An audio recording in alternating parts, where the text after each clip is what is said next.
1000 কোটি বছর পর তার কোনো বন্ধু নেই, কোনো সাথী নেই, সে সম্পূর্ণ একা।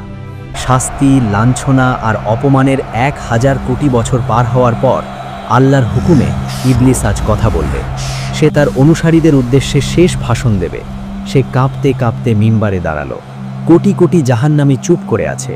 আগুনের শো শো শব্দ ছাড়া আর কোনো শব্দ নেই। সবাই অপেক্ষা করছে, হয়তো ইবলিস কোনো সুসংবাদ দেবে। কিন্তু ইবলিস যা বলল তা ছিল তাদের কফিনের শেষ পেরেক। সে বলল, আল্লাহ তোমাদের সত্য ওয়াদা দিয়েছিলেন, আর আমি তোমাদের মিথ্যা ওয়াদা দিয়েছিলাম। আজ আল্লাহ তার ওয়াদা পূরণ করেছেন, আর আমি আমার ওয়াদা ভঙ্গ করলাম। তোমরা কেন আমার দিকে তাকিয়ে আছো? আমি তো তোমাদের ওপর জোর করিনি। আমি তো তোমাদের হাত ধরে পাপ করাইনি। আমি শুধু ডাক দিয়েছিলাম, ইশারা করেছিলাম। তোমরা তো সেই ডাকের অপেক্ষায় ছিলে। তোমরা তো চাইতেই পাপ করতে। তাই আজ আমাকে দোষ দিও না, নিজেদের দোষ দাও। আজ আমি নিজেও বাঁচতে পারছি না, তোমাদের কিভাবে বাঁচাবো?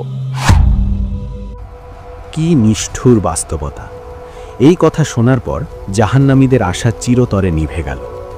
তারা বুঝতে পারল এই 1000 কোটি বছর ছিল মাত্র শুরু। অনন্তকাল এভাবেই চলতে থাকবে। ভাষণ শেষ। ফেরেশতারা আবার ইবলিসের গলায় আগুনের বেড়ি পরিয়ে দিল।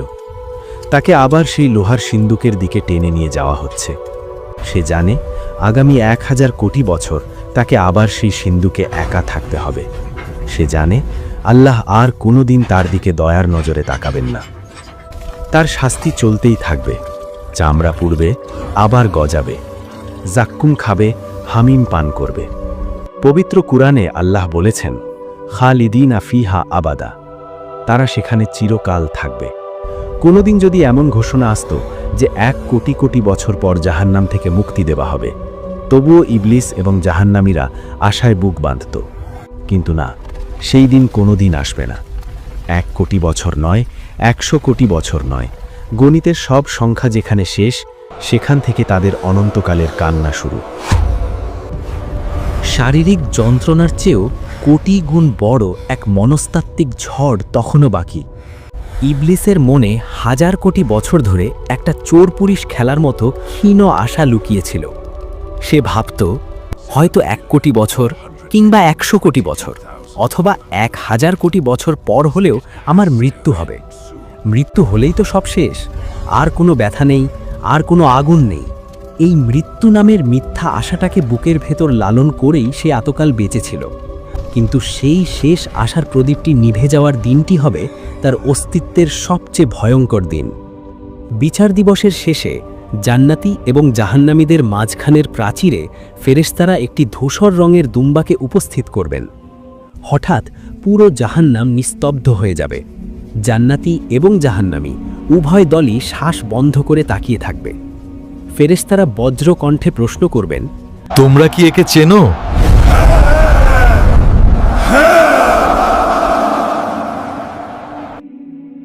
এ হলো মৌত, এ হলো মৃত্যু, যাকে আমরা দুনিয়াতে ভয় পেতাম আর আজ যাকে আমরা মুক্তির দূত হিসেবে চাইছি। জাহান্নামীদের চোখে তখন চকচকে আশা। ইবলিসও সিন্দুকের ফাঁক দিয়ে তাকিয়ে আছে, ভাবছে এই বুঝি তার মুক্তির লগ্ন এলো। কিন্তু ঠিক তখনই মহাবিশ্বের কোটি কোটি সত্তার চোখের সামনে এক ধারালো ছুরি দিয়ে মৃত্যুকে জবাই করে দেওয়া হবে। রক্তের ফোঁটা পড়ার সাথে সাথে মৃত্যু ঘটে গেল। ফেরেশতারা তখন চূড়ান্ত রায় ঘোষণা করবেন, হে জান্নাতবাসী, আর মৃত্যু নেই, তোমরা অমর। হে জাহান্নামবাসী, আর মৃত্যু নেই, তোমরাও অমর। এই ঘোষণা শোনামাত্রই ইবলিসের সিন্দুকের ভেতর এমন এক পৈশাচিক দৃশ্য তৈরি হবে যা ভাষায় প্রকাশ করা অসম্ভব। মৃত্যু যখন জীবিত ছিল তখন পালানোর একটা শেষ দরজা খোলা ছিল, কিন্তু মৃত্যু নিজেই যখন মৃত তখন এই আগুন, এই সিন্দুক, এই জাক্কুম, এই সাপ বিচ্ছু সবই অনন্ত। সমাপ্তি, শেষ বা দি এন্ড শব্দগুলো ইবলিসের ভাগ্যলিপি থেকে চিরতরে ইরেজ বা মুছে ফেলা হলো। হতাশার চরম পর্যায়ে পৌঁছে ইবলিস পাগলের মতো নিজের শরীরে আঘাত করতে শুরু করবে। সে তার নখ দিয়ে নিজের মুখের চামড়া ছিঁড়ে ফেলবে, আগুনের দেওয়ালে নিজের মাথা ঠুকতে থাকবে। সে তার বিকৃত গলায় চিৎকার করে বলবে, হে আল্লাহ, আমাকে মাটি বানিয়ে দাও, আমাকে অস্তিত্বহীন করে দাও, আমি আর বাঁচতে চাই না। কিন্তু তার সেই চিৎকার অনন্তকালের দেওয়ালে ধাক্কা খেয়ে আবার তার কাছেই ফিরে আসবে। ইবলিস বুঝতে পারবে সে এক অনন্ত লুপে বা চক্রে আটকা পড়ে গেছে, যেখানে ঘড়ির কাঁটা নেই, ক্যালেন্ডারের পাতা নেই, আছে শুধু অন্তহীন হাহাকার। অনন্তকাল শব্দটা এখন তার গলার এমন এক ফাঁস যা তাকে মারবেও না, আবার বাঁচতেও দেবে না, শুধু তিলে তিলে পলে পলে যন্ত্রণা দেবে। প্রিয় দর্শক, এই সত্যটি ভয়ের, কিন্তু তার চেয়েও বেশি ভয়ের হলো আমাদের গাফিলতি। আজ আমরা শান্তিতে ঘুমাচ্ছি, শয়তান আমাদের কানের কাছে এসে বলছে, আরে আরও সময় আছে, পরে নামাজ পড়ব, পরে ভালো হব। কিন্তু যে ইবলিস 1000 কোটি বছর পরও নিজের দোষ অস্বীকার করবে, তার কথায় আপনি কেন নিজের আখেরাত বরবাদ করছেন? সে তো প্রকাশ্য শত্রু। সে তো চায় আপনিও তার সাথে সেই আগুনের সিন্ধুকে বন্দী হন। সে একা পুড়তে চায় না, সে আপনাকে সাথে নিয়ে পুড়তে চায়। এখনও সময় আছে। আপনার বুকের বাম পাশে যে হৃৎপিণ্ডটি ধুকপুক করছে, ওটা থামার আগেই ফিরে আসুন।